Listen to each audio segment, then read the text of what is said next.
high intensity interval training is a whole different ballgame than what most people think that it is.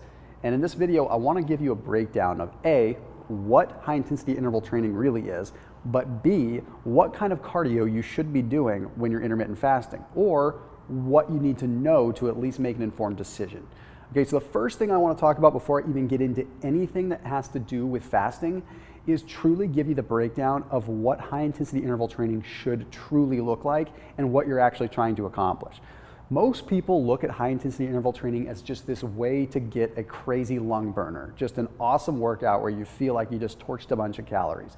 That's all fine and dandy, but it doesn't always elicit the best metabolic response, and it doesn't always elicit the best body composition response. You don't always get the desired outcome. You may feel like you accomplished something, but that's not because high intensity interval training is bad, it's because most people are doing it wrong. Here's the thing. When we're doing high intensity interval training, we are activating the anaerobic system of the body. So I want you to think of high intensity interval training cardio the same way that you would think of weight training. Weight training operates with the same metabolic business in your body that high intensity interval training does. It's utilizing carbohydrates as a source of fuel. Okay, so what that means is you're in that rep range of maybe 6 reps all the way up to 15 reps in the weight room. Well, it's the same kind of thing that you're burning when you're doing a high intensity interval training workout. So let me give you an example of what most people think HIIT looks like. Most people will go ahead and they'll do like 1 minute of high intensity exercise and then 1 minute off. Then they'll go back and they'll do 1 minute on and 1 minute off. And this is great to gamify a process. I understand that it makes it easy, but that's not how the body works. The body doesn't necessarily know what 1 minute is or what 2 minutes are. The body just knows when it's fully fatigued or not. The whole idea with high intensity interval training is you need to 100% be pushing it to the max and then recovering for however long it takes, whether it's 30 seconds, 1 minute, 2 minutes, to be able to be fully recovered to give it 100% again. So it varies from person to person on how long the rest periods should be. It is absolutely not uniform. So for example, you should be doing your high intensity training all the way pedal to the metal for like 15, 20 seconds. Because quite honestly, that's about how much energy you have stored up in your body to really perform at 90 to 100%. If you're going longer than 20 or 25 seconds, then you're not pushing it at 90 or 100%. Plain and simple, period. You should be going all the way, then recovering as much as you possibly need to be able to afford to push it 100% again. If you're going at 1 minute on, 1 minute off, you're probably going something like 50, 60% of your maximum and then just recovering for however long it takes. That doesn't really add up. We need to elicit the metabolic response that we get when we would normally weight train, where we're going all the way to failure.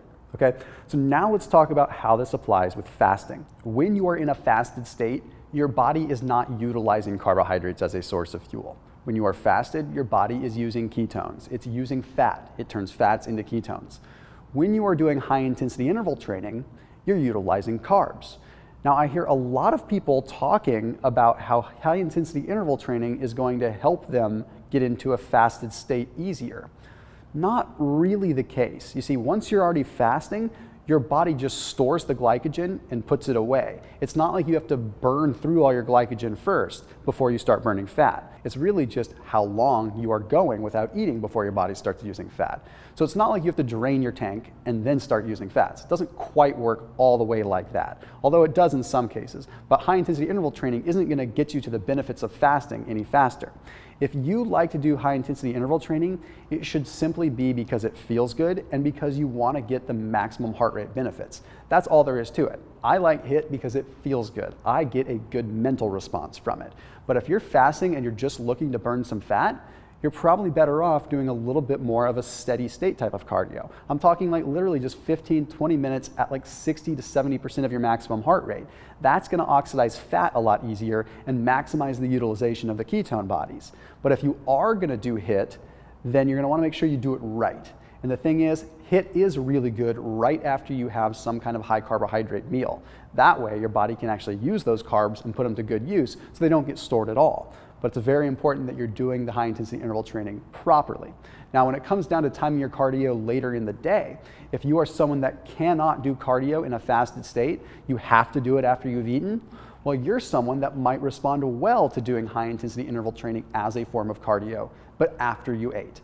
So that would make sense only if you are doing your cardio at the end of the day after you've already broken your fast. If you're doing your cardio in the morning while you are still fasted, you have to make an honest, informed decision with yourself what you are after. Are you trying to burn more fat, or are you trying to get more of a mental benefit? So maybe mix it up a little bit. Anyway, food for thought and a little bit of insight as to how high intensity interval training really works when it comes down to the metabolism. As always, keep it locked in here on my channel, and I will see you in the next video.